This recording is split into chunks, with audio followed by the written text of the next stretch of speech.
ಪ್ರಾಚೀನ ಕಾಲದ ಒಂದು ಸುಂದರ ರಾಜ್ಯ, ರಾಜಧಾನಿ ಚಂದ್ರಪುರ. ಇಲ್ಲಿ ನಡೆಯುತ್ತಿದ್ದ ಒಂದು ಮಹತ್ವದ ಮೇಳದಲ್ಲಿ ಎಲ್ಲೆಡೆ ಉತ್ಸವದ ಉತ್ಸಾಹ.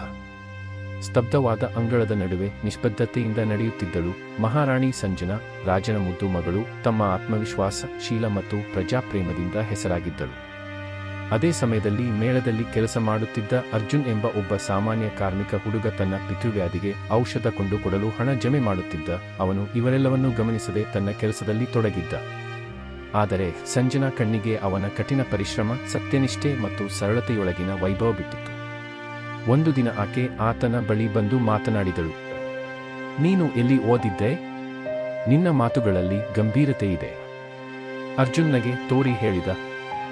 ನಾನೇನು ರಾಜವಂಶದವನು ಅಲ್ಲ, ನೀವಂತ ಹಿರಿತನವಿಲ್ಲ. ಬದುಕಿಗೆ ಬೇಕಾದಷ್ಟು ಓದಿದ್ದೇನೆ, ಆದರೆ ಮನುಷ್ಯತ್ವವನ್ನೇ ಹೆಚ್ಚು ಕಲಿತಿದ್ದೇನೆ. ಅದರಿಂದ ಆರಂಭವಾಯಿತು ಒಂದು ಅಸಾಧ್ಯವೆನ್ನಲಾದ ಪ್ರೀತಿ.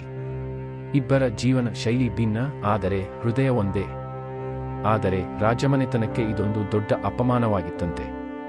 ರಾಜ ಇತರ ರಾಜ್ಕುಮಾರರ ಜೊತೆ ಮದುವೆ ನಿಗದಿಪಡಿಸಲು ಮುಂದಾದ. ಸಂಜನಾ ತಿರಸ್ಕರಿಸಿದಳು. ಅವಳಿಗೆ ಬೇಕಿದ್ದ ಅವಳ ನಿಜವಾದ ಜೀವಾನುರಾಗ.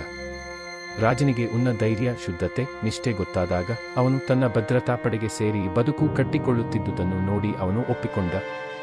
ಕೊನೆಗೆ ಮಹಾರಾಣಿ ಸಂಜನಾ ಮತ್ತು ಸಾಮಾನ್ಯ ಹುಡುಗ ಅರ್ಜುನ್ ಮದುವೆಯಾದರು.